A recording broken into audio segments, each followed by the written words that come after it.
সম্মানিত দর্শক, আসসালামু আলাইকুম। কৃষিকথা ইউটিউব চ্যানেল থেকে জানাই স্বাগতম। আজ আমি আপনাদেরকে নিয়ে আসছি বগুড়া জেলা কাহলু থানা আরোলা গ্রামে। এখানে এক নতুন নারী উদ্যোক্তা, তিনি হাঁসের খামার গড়ে তুলছেন।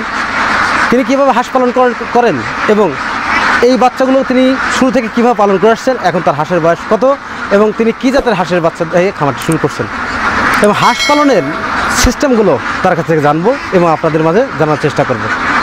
তো প্রিয় দর্শক, এখনও যারা আমার চ্যানেলটি সাবস্ক্রাইব করেননি, দয়া করে চ্যানেলটি সাবস্ক্রাইব করবেন এবং পাশে থাকা বেল বাটনটি বাজিয়ে দিন।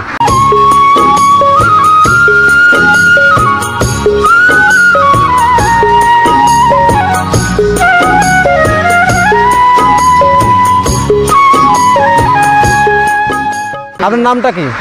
আমার নাম মোসাম্মদ রুলি আক্তার। রুলি আক্তার। আপনার গ্রামের বাড়িটা কোথায়? আরোলা। আরোলা আর কি। আপনার হাজবেন্ড কি করেন?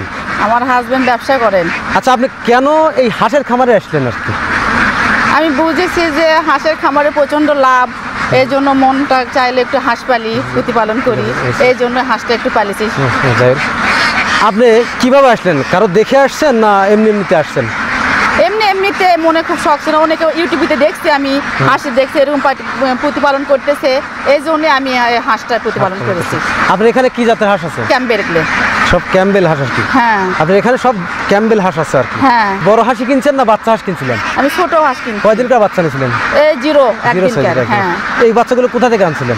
এগুলো আমি আনছি আমাদের এখানে ওই যে পাইকর ইউনিয়ন থেকে। ওইখান থেকে আনছেন আর কি? হ্যাঁ। তারা যে বাচ্চাগুলো দিছিল, এখন আপনার এই হাঁসগুলোতে বয়স কত? বয়স 4.5 মাস। 4.5 মাস আর কি? হ্যাঁ। আপনি কি মনে করেন হাঁস পালন করে আসলে লাভবান হওয়া যায়? হ্যাঁ, হওয়া যাবে। আচ্ছা, আপনি যে এই খামারটি করছেন, এক্ষেত্রে কি আপনার হাজবেন্ড বা পাড়া প্রতিবেশী অন্য কেউ এত প্রেশার দেয় যে হাঁসের খামার করে সে লাভবান হতে পারবে কিনা, এসব কথা আসছে? না, আসে না আর কি? মানে আপনি একদম হ্যাপি যে হাঁসের খামার করে লাভবান হওয়া যায়? হ্যাঁ, হওয়া যায়। আপনি পাইছেন হচ্ছে ইউটিউব থেকে আর কি? হ্যাঁ, ইউটিউব দেখে শিখছেন আর কি? হ্যাঁ। আচ্ছা, আপনি এই খামারটা পরিচালনা করতে আপনি নিজেই করেন না পাশাপাশি কেউ করে? আমি নিজে করি, পাশাপাশি আছে। ব্রিডিং পারপাসে আপনি হাঁস পালন করতে গেলে যে একদিনকার বাচ্চা আনছেন, কি খাবার দিচ্ছেন আর কি? আমি প্রথমে খাবার দিছি, মনে করেন ধরেন ওই যে খাদ্য আছে, চিরা আছে, এরকম ভেজে এরকম খাওয়াইছি। কয়দিন খাওয়াইছিলেন সেটা? 3 দিন। 3 দিন। তারপর কি খাওয়াইছিলেন? তারপর ফিট খাওয়াইছি। ফিট খাওয়াইছেন আর কি? হ্যাঁ। ফিট কতদিন খাওয়াইছিলেন? ফিট খাওয়াইছি আপনার 2 মাস। আচ্ছা, আপনার হাঁসের কি ভ্যাকসিন করা আছে? হ্যাঁ, করা আছে। কি ভ্যাকসিন করছেন আপনি? এই ডাক প্লেয়ার, ডাক কলেরা। কয়টা ভ্যাকসিন করছেন? 4টা আর কি? আপনি যে এই 2400-2500 হাঁস, হ্যাঁ, এই হাঁস বড় করতে এ পর্যন্ত আপনার কি পরিমাণ টাকা ব্যয় হয়েছে? এই 2300 হাঁস বড় করতে আপনার কি পরিমাণ টাকা ব্যয় হয়েছে? এই 4 লাখ না, 3 লাখ, 3.5 লাখ টাকা। 3.5 থেকে 3.5 লাখ টাকা আপনার ব্যয় হয়েছে আর কি? আপনি শুধু এইখানে আবদ্ধ অবস্থায় রাখেন না বিলে খাওয়ান হাঁস? বিলেও খাওয়াই, এখানেও খাওয়াই। আপনি যেখানে হাঁসটা রাখেন, এই যে রাত্রেবেলায় তো এইখানে রাখেন বা পিছনে যে ঘরটা দিয়ে করে এবং এইখানে থাকে, পাশাপাশি আপনার পাশে তো বিলও আছে, বিলেও থাকেন। আচ্ছা, বিলে হাঁস কি খায় আপনার জানা মতে? শামুক, তারপরে হচ্ছে ঝিনুক টুনুক আছে, অনেক কিছুই তো পায়, পোকামাকড় অনেক, মানে বিলে এই খাবারগুলো খায়। আপনি এই হাঁস পালন করতে এখন কি পরিমাণ ব্যয় হচ্ছে আপনার? এই ধরেন প্রতিদিন 5 মণ করে ধান খাচ্ছে, 5000 টাকা করে যাচ্ছে। 5000 টাকার মধ্যে প্রতিদিন 1.5 লাখ টাকা বেরোচ্ছে। আচ্ছা, এই 1.5 লাখ টাকা ব্যয় হচ্ছে, এই টাকাটা আপনি কোথা থেকে সংগ্রহ করে থাকেন?